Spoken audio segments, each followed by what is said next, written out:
Bitta qiz yozdida, qulog'imni operatsiya qildirmoqchiman.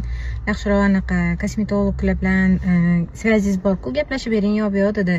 Kim aytaman, baraka topkur, kosmetolog qiladigan ish emas bu, borganda xirurgda qildirgan. Yo'q desam, yo'q, xirurgda qildirgandan ko'ra kosmetologda arzonroq ekan deb pulidan qochib kosmetologga qildirmoqchi bo'lyaptilar.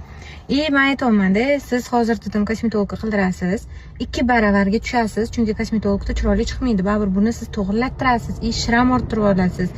Ertaga 2 baravar rasxod bo'ladi desam, ha, bo'pti, xo'p, rahmat dedi.